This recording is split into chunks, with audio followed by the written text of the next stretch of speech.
Assalamualaikum warahmatullahi wabarakatuh. Bapak, Ibu, dan seluruh keluarga yang lagi nonton, dengerin dulu ya, jangan geser, jangan klik-klik, jangan pindah channel. Kalau lagi masak, kecilin apinya sebentar. Kalau lagi tiduran, tahan dulu jari yang mau scroll. Ini penting banget. Cerita yang bakal gue sampaikan sekarang bukan gosip pasar, bukan kabar burung, bukan kiriman WA yang sumbernya nggak jelas. Ini informasi resmi, bukan katanya, bukan mungkin, tapi kepastian. Jadi tolong sabar dan dengerin sampai habis biar nggak bingung, nggak was-was, dan nggak salah paham. Jujur aja, jadi pensiunan itu nggak gampang. Setelah puluhan tahun bangun pagi, ngelayani negara, kerja sesuai perintah, tiba-tiba rutinitas itu berhenti. Gaji aktif udah nggak ada lagi, tunjangan yang dulu rutin lewat juga beda, yang tersisa itu hak pensiun. Hak yang seharusnya jadi tumpuan hidup di usia senja, yang seharusnya bikin hati tenang. Makanya waktu pemerintah ngumumin ada kebijakan kenaikan gaji pensiunan, cuma satu yang muncul, harapan. Banyak yang senyum, banyak yang mulai menghitung, ada yang ngerasa sedikit lega, tapi nyatanya jalan waktu terus, bulan berganti, ternyata masih banyak yang nerima nominal lama. Yang bikin penasaran, rapel itu kapan cair sih? Beneran ada? Atau cuma wacana yang bakal lenyap kayak janji-janji kosong? Oke, saya sampaikan dengan tegas dan bertanggung jawab, pemerintah Republik Indonesia secara resmi udah ngejalanin pencairan dana rapel kenaikan gaji pensiunan. Bukan rencana, bukan nanti, bukan masih dibahas, tapi udah dicairkan dan sedang disalurkan. Keputusan ini dilaksanakan lewat Kementerian Keuangan dan disalurkan lewat PT Taspen sebagai lembaga resmi pengelola dana pensiun. Artinya apa? Artinya ini bukan kabar liar, bukan isu belaka, ini keputusan negara yang bisa dipertanggungjawabkan. Jadi tolong jangan lagi ada yang nyebarin hoax, bilang nggak ada atau ditunda tanpa alasan. Tapi gue mau lurusin satu hal yang bikin banyak orang galau. Kenapa ada tetangga udah dapet, tapi rekening gue masih kosong? Kenapa saya belum? Apakah hak saya hilang, ditipu? Jangan panik dulu, tenang. Proses pencairan rapel itu emang nggak instan. Dan ini bukan karena negara sengaja nunda atau nggak mau bayar. Ini karena ada proses yang mesti dilalui demi keamanan dan ketepatan. Verifikasi data dilakukan secara menyeluruh. Sistem diperbarui, administrasi dicocokkan satu persatu. Tujuannya cuma satu, supaya dana yang keluar betul-betul sampai ke tangan yang berhak, tanpa salah transfer, tanpa penyalahgunaan, tanpa risiko hukum. Ingat, uang ini bukan nominal kecil. Di balik angka itu ada kehidupan nyata. Ada obat yang harus dibeli, listrik yang harus dibayar, dapur yang harus ngebul, cucu yang nunggu biaya sekolah. Jadi prosesnya diperketat biar nggak salah sasaran. Satu hal yang penting, dana rapel ini bukan bantuan sosial, bukan sedekah, bukan pemberian. Ini hak. Hak atas selisih antara gaji lama dan gaji baru yang seharusnya sudah diterima sejak kebijakan kenaikan diberlakukan. Selama ini banyak pensiunan masih nerima nominal lama padahal aturan baru udah sah. Selisih itulah yang disebut rapel. Dan sekarang selisih itu dibayar sekaligus. Negara menegaskan ini adalah kewajiban, bukan kebaikan hati. Artinya dana ini nggak boleh ditahan, nggak boleh dipotong, nggak boleh dialihkan, dan nggak boleh dijadikan alat kepentingan. Ini kewajiban hukum. Siapa saja yang berhak, yang jelas, pensiunan ASN yang masih hidup dan nerima gaji bulanan, pensiunan TNI dan Polri, janda dan duda pensiunan yang sah menurut hukum, bahkan anak yatim piatu yang terdaftar sebagai ahli waris resmi juga dapat jaminan. Semua berdasarkan data penerima yang tercatat di sistem PT Taspen yang terintegrasi secara nasional. Data ini diperbarui dan diverifikasi sesuai status kepesertaan. Karena itu, proses pencairan dilakukan tanpa perlu pengajuan ulang, nggak perlu isi formulir baru, nggak perlu datang bolak-balik ke kantor Taspen cuma buat nanya, nggak perlu antre panjang di bank tanpa kepastian. Selama data masih valid dan status kepesertaan aktif, dana rapel akan ditransfer otomatis ke rekening yang biasa dipakai nerima pensiun. Masuk otomatis tanpa biaya administrasi, tanpa potongan tambahan, tanpa perantara. Sistem ini dibikin karena pemerintah paham mayoritas pensiunan udah lanjut usia, merepotkan mereka dengan prosedur panjang itu zalim. Teknologi dipakai buat mempermudah, bukan mempersulit. Cukup cek saldo lewat ATM, SMS banking, atau mobile banking. Kalau belum terbiasa, minta tolong anak atau cucu. Jangan sungkan, ini soal hak. Ngomong-ngomong soal nominal, banyak yang nanya, kenapa nominal dana rapel tiap orang beda-beda? Ini sering bikin orang curiga ada pilih kasih. Ini clear ya, perbedaan nominal itu bukan ketidakadilan. Semua dihitung berdasarkan faktor resmi. Pertama, gaji pokok terakhir saat masih aktif bekerja sesuai golongan dan pangkat. Semakin tinggi pangkat, semakin besar kemungkinan selisihnya gede. Kedua, lamanya periode keterlambatan sejak aturan kenaikan diberlakukan. Semakin lama tertunda, semakin besar akumulasi rapel. Ketiga, tunjangan keluarga dan tunjangan lain yang ikut disesuaikan. Semua dihitung otomatis oleh sistem PT Taspen untuk meminimalkan kesalahan manual. Jadi nggak ada yang dihitung asal-asalan. Bagi yang mau lihat rincian perhitungan, semua bisa dicek lewat aplikasi resmi Taspen Mobile atau Bank Mitra Taspen. Transparansi dijadiin prinsip utama karena yang sering bikin resah bukan jumlahnya, tapi ketidakjelasan informasinya. Sekarang bagian yang sering dianggap remeh, padahal penting banget, otentikasi atau verifikasi diri. Ini bukan sekadar formalitas kosong. Pemerintah harus memastikan penerima masih hidup dan masih berhak nerima pensiun. Otentikasi ini kewajiban administrasi berkala. Bisa lewat pemindaian wajah di aplikasi resmi atau langsung di Bank Mitra Taspen kalau ada kendala teknis. Kalau otentikasi nggak dilakukan atau gagal dalam periode tertentu, sistem bakal menahan sementara pencairan dana. Ingat baik-baik, menahan sementara bukan menghapus, hak tetap ada. Dana nggak hangus, cuma ditunda demi keamanan. Begitu otentikasi selesai dan data valid lagi, pencairan dilanjutkan. Di sini peran keluarga penting banget. Anak, cucu, atau pendamping harus bantu, bukan buat nguasain, tapi buat mendampingi supaya hak orang tua aman. Ini bukan sekadar urusan administrasi, ini perlindungan hak finansial orang tua. Dan hati-hati, setiap kali ada pencairan dana yang besar, selalu muncul oknum yang mau manfaatin situasi. Modusnya macam-macam. Ada yang ngaku petugas Taspen, ngaku dari bank, ada yang ngirimin link palsu katanya buat percepat pencairan. Ingat, Taspen dan bank nggak pernah minta PIN ATM, kode OTP, nomor kartu lewat telepon atau pesan. Kalau ada yang minta, itu penipuan. Semua pencairan dilakukan otomatis, nggak ada biaya tambahan, nggak ada jasa perantara. Jadi jangan klik link mencurigakan, jangan balas pesan, jangan kasih data apapun. Sekali data jatuh ke penipu, dana bisa hilang dalam hitungan menit. Sekarang kita masuk ke bagian yang sering luput tapi penting, reaksi manusia setelah dana rapel masuk rekening. Banyak orang nunggu bertahun-tahun, begitu akhirnya masuk, ketidaksiapan mental sering muncul. Notifikasi saldo nambah itu bikin campur aduk, lega, haru, senang. Tapi juga bisa bikin ambisi buat buru-buru membalas semua kesulitan. Nah, disinilah jebakan pertama. Keputusan diambil bukan pakai kepala dingin, tapi emosi sesaat.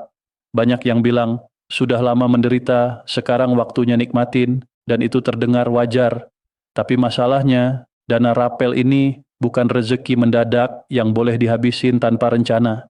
Ini hak yang seharusnya jadi bagian dari pengeluaran bulanan. Kalau semua dihabiskan sekaligus, bulan depan keadaan tetap sama, malah bisa tambah parah karena nggak ada cadangan. Saya mau ajak Bapak Ibu lihat fakta yang kadang nggak enak. Banyak pensiunan yang setelah nerima rapel malah kesulitan finansial beberapa bulan kemudian. Kenapa? Karena uang habis buat hal nggak prioritas. Bukan karena boros semata, tapi karena nggak pernah diajarin cara ngatur uang di masa pensiun. Dulu, gaji rutin selalu datang, sekarang situasinya beda. Maka setiap keputusan finansial harus lebih hati-hati. Prioritas pertama yang nggak bisa ditawar, kesehatan. Di usia pensiun, kesehatan bukan pilihan lagi tapi kebutuhan. Banyak yang nunda periksa rutin, nunda beli obat, nunda kontrol ke dokter karena mikir nanti kalau ada uang. Padahal penyakit nggak nunggu. Biaya berobat saat udah parah jauh lebih mahal. Jadi salah satu yang harus dipastikan dari dana rapel, sediakan buat pemeriksaan kesehatan, obat rutin, kontrol dokter. Jangan nunggu sakit akut. Ingat, uang bisa dicari lagi, tapi kesehatan yang hilang sulit balikinnya. Setelah kesehatan, urusan primer rumah tangga harus aman, listrik, air, gas, bahan makanan. Jangan sampai dana rapel habis karena beli barang besar, sementara kebutuhan bulanan masih berjalan. Jangan bikin diri dan keluarga di bulan berikutnya harus hutang cuman karena nggak menyisihkan. Jangan salah paham, bukan maksudnya pelit tapi bijak. Selanjutnya penting banget punya tabungan darurat minimal cukup buat 3 bulan kebutuhan hidup. Kenapa 3 bulan? Karena kondisi darurat bisa muncul kapan saja, atap bocor, kendaraan rusak, ada kebutuhan medis mendadak. Dengan tabungan darurat, Bapak Ibu nggak perlu panik, nggak perlu pinjam uang, nggak perlu merasa tertekan. Tabungan ini bukan buat gaya hidup, tapi buat menjaga ketenangan hidup. Kalau udah aman kesehatan dan tabungan darurat, barulah mikir soal perbaikan rumah atau modal usaha kecil. Tapi gue harus ngingetin, banyak pensiunan gampang tergoda janji-janji investasi cepat untung, usaha modal kecil hasil besar, profit instan tanpa risiko. Hati-hati, hampir semua yang kedengeran terlalu manis biasanya berujung penyesalan. Jangan tergiur. Pilih usaha yang realistis, ringan, sesuai kemampuan fisik, nggak perlu besar, yang penting stabil, dan jangan gampang percaya sama yang jago manis omongan. Sebagai catatan penting, setelah dana rapel cair, penipuan digital meningkat drastis. Jadi waspada ekstra. Modus, ada yang ngaku dari Taspen, ada yang ngaku bank, ada yang ngaku pemerintah. Mereka manfaatin ketidaktahuan dan kepanikan.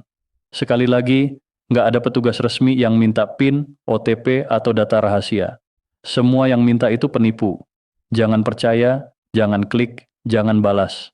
Banyak juga yang nanya, kenapa pencairan nggak serentak, ada yang hari ini dapat, besok dapat, minggu depan dapat. Ini bukan diskriminasi, ini strategi teknis. Sistem perbankan nggak bisa nyalurkin jutaan rekening sekaligus tanpa risiko. Kalau dipaksain, kesalahan bisa fatal, karena itu penyaluran dilakukan bertahap. Yang paling penting, status kepesertaan harus aktif. Kalau rekening pasif, pencairan tertunda. Kalau autentikasi belum dilakukan, pencairan ditahan sementara. Solusinya simple, perbarui data, aktifin rekening, lakukan autentikasi. Semua bakal diproses otomatis. Nggak perlu marah, nggak perlu panik, semua bisa diselesaikan administratif. Bapak Ibu, tolong lepas dulu kebiasaan bandingin dengan tetangga. Kenapa saya kecil, tetangga besar? Ingat, tiap orang dihitung berdasar pangkat terakhir, gaji pokok terakhir, lamanya keterlambatan, tunjangan keluarga, dan semua itu terekam di sistem. Nggak ada ruang buat manipulasi manual. Kalau ragu, cek lewat Taspen Mobile atau Bank Mitra. Transparansi ada, jangan biarkan prasangka merusak ketenangan. Peran keluarga lagi-lagi sangat penting. Banyak pensiunan kesulitan pakai aplikasi, nggak paham prosedur digital. Anak dan cucu harus hadir, bukan nguasain, tapi nemenin. Bantu perbarui data, bantu autentikasi, bantu ngecek rekening. Jangan sampai karena gap teknologi, hak finansial justru hilang. Ada juga kasus sensitif. Dana rapel habis bukan karena kebutuhan, tapi karena tekanan sosial. Ada keluarga datang minta, ada permintaan yang susah ditolak karena rasa tidak enak hati. Ingat, ini uang Anda, hak Anda. Anda nggak wajib habiskan buat menyenangkan semua orang. Bijak bukan sama dengan egois. Bijak itu jaga masa depan sendiri. Sekarang kita lihat gambaran lebih luas. Dampak ekonomi dari kebijakan ini besar. Ketika rapel dan kenaikan gaji cair, konsumsi rumah tangga naik. Warung jadi ramai, pasar bergerak, UMKM hidup lagi, pajak berputar balik ke negara. Ini bukan kebijakan sembarangan. Ini strategi menjaga stabilitas ekonomi nasional. Ratusan triliun dialirkan supaya roda ekonomi nggak macet. Di saat yang sama, pemerintah juga lagi melakukan perubahan struktural. Sistem penggajian berbasis merit, tunjangan kinerja disesuaikan dengan kelas jabatan dan prestasi. ASN yang kerja baik akan dihargai, yang kurang produktif bakal tertinggal. Ini sinyal birokrasi mau dibenerin supaya nggak asal jalan. Guru non-ASN, hakim, dan PPPK juga dapat penyesuaian buat ngurangin kesenjangan. Semua diarahkan ke keadilan dan akuntabilitas. Tentang Raplan 12 bulan, pemerintah jamin Raplan ini dibayar tanpa harus nunggu kuartal berikutnya, besarannya beda-beda. ASN menengah bisa nerima jutaan, pejabat tinggi bisa lebih besar.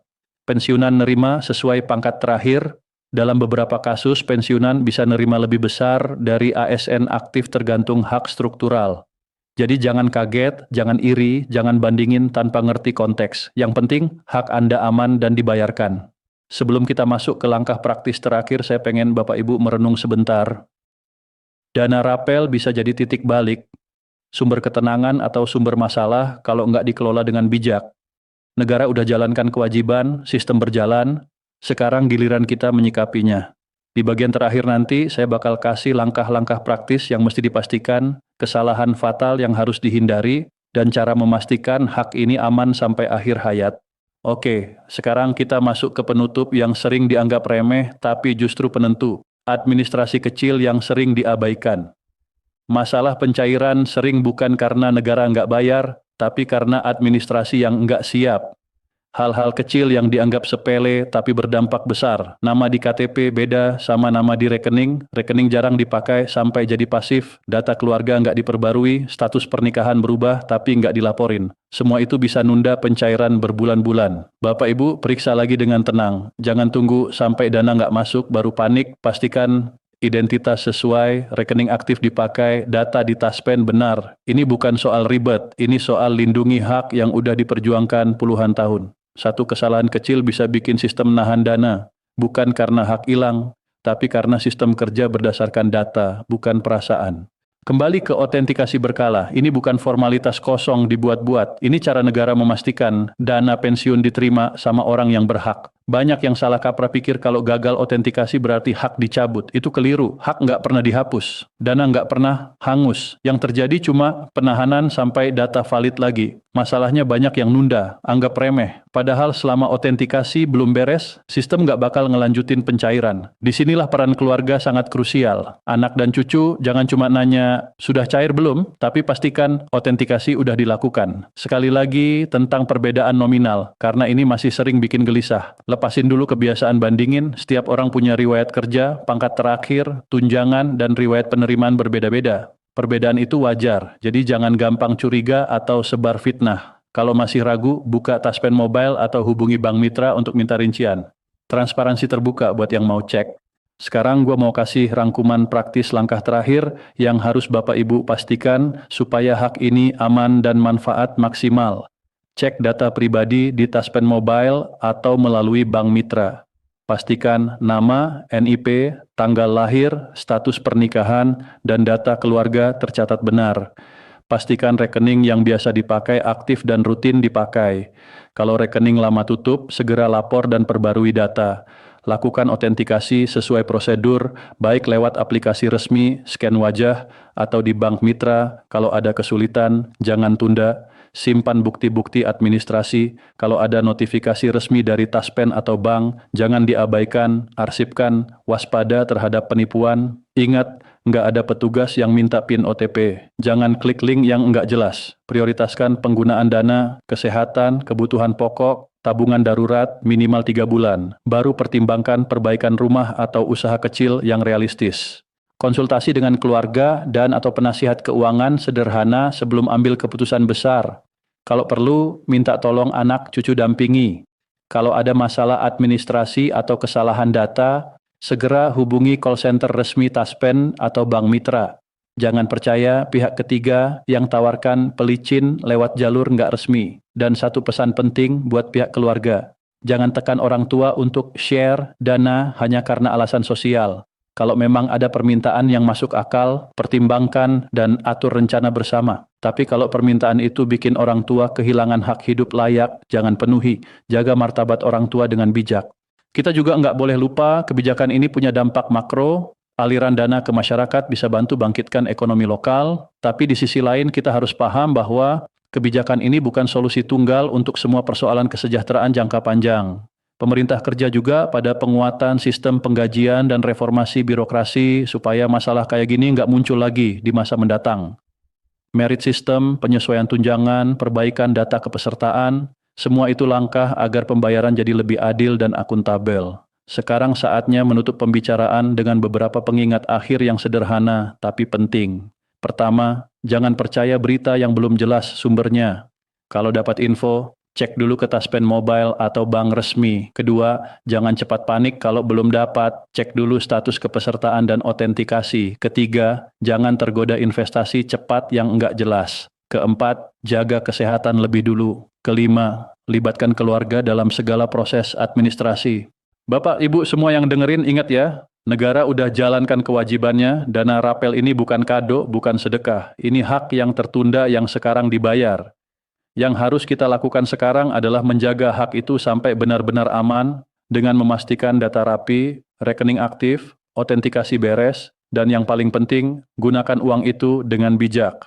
Bukan untuk pamer, bukan untuk balas dendam hidup, tapi untuk memastikan kehidupan yang lebih tenang di masa depan. Terakhir, saya mau titip pesan personal. Suruh anak atau cucu bantu cek Taspen Mobile kalau orang tua kesulitan. Dampingi proses otentikasi kalau perlu. Jangan malu minta bantuan. Itu lebih baik daripada nanti kebingungan dan celaka. Selalu ingat, ini soal hak, soal hidup, soal ketenangan di usia senja. Demikian yang bisa saya sampaikan.